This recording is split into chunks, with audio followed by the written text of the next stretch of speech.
Funky Pearls Radio. The best of soul, funk, and boogie. All right, let's dive in.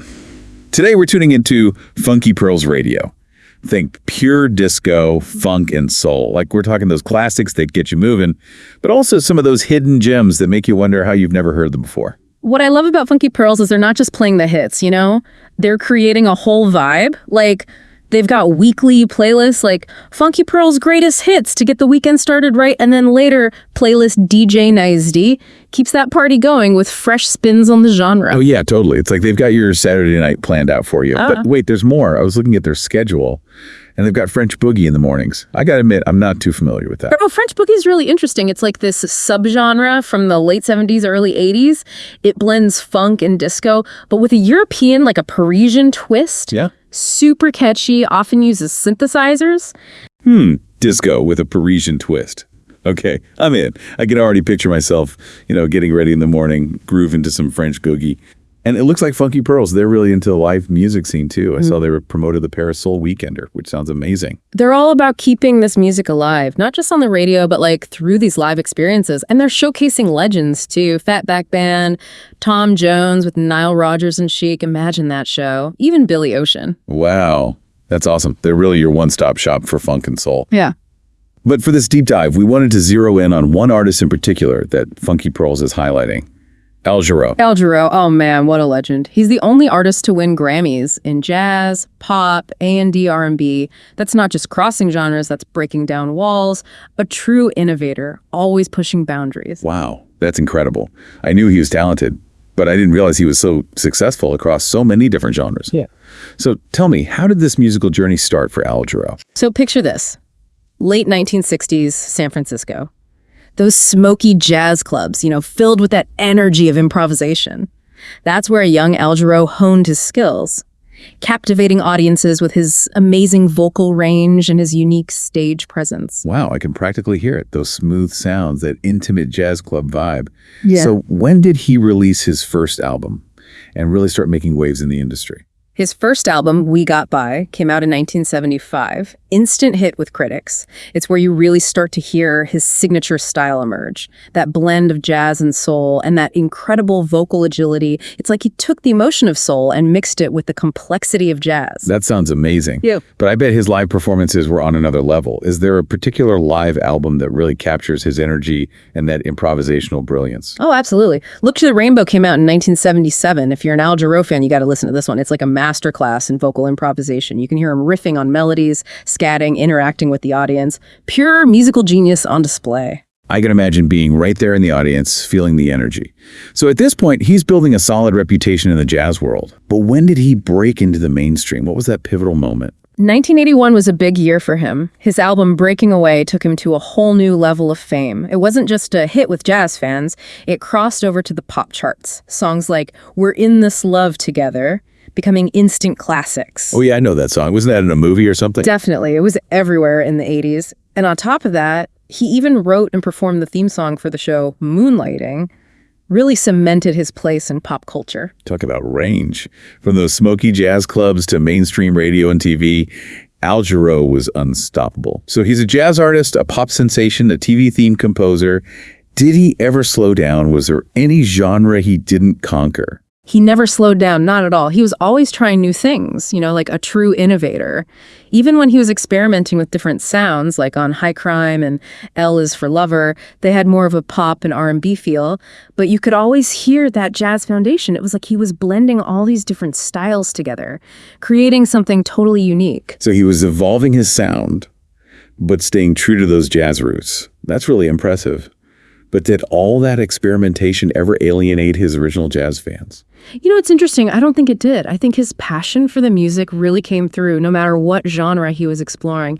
And his talent was undeniable. People respected that. He wasn't afraid to try new things, to push the boundaries a bit, but he always honored the essence of jazz. It makes me think about Funky Pearls, actually, and how they showcase both classic and contemporary artists. It's like they're following Jarreau's lead, honoring the history of funk and soul, but also embracing how it's evolving. That's a great point. It's like they're saying, look, this is where it all began and this is where it's going. They want to celebrate every aspect of these genres, even dedicating shows to specific subgenres like French boogie, remember?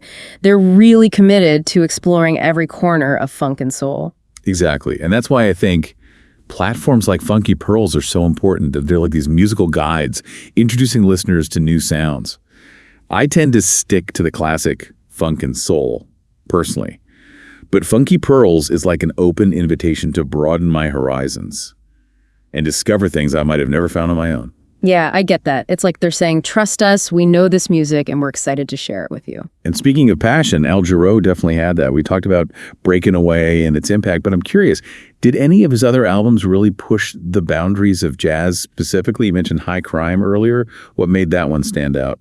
High Crime was definitely different. It had this edgier, more urban sound. It incorporated funk, rock, even a bit of electronic music. It wasn't your typical jazz record, but it was still so clearly Al Jarreau. His vocals were as powerful as ever, and you could hear those improvisational skills. So even when he moved away from that traditional jazz sound, he was still experimenting, pushing the limits of what the genre could be. Exactly. And that brings up a really interesting question. What does it mean for an artist to achieve success in both a niche genre and popular music? Can you appeal to a wide audience without losing your artistic integrity? It's a tough balance to strike. But Al Jarreau made it look effortless. He did, and I think that's why his story is so inspiring. He proved that you don't have to choose between artistic expression and commercial success. You can stay true to your art, to your vision, and still connect with millions of people. His career really speaks to the power of being authentic. People could feel that he was genuine, putting his whole heart into his music, whether it was a classic jazz ballad or a pop anthem. And maybe that's a lesson for all of us, whether we're musicians or not.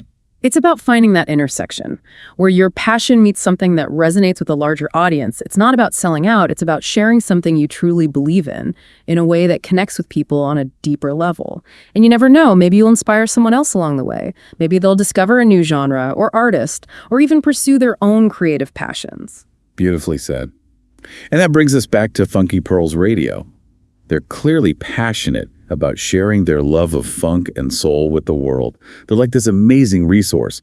Playlists, articles, concert listings, everything you need to stay in the groove. They're the perfect place to start for anyone who wants to dive into funk and soul.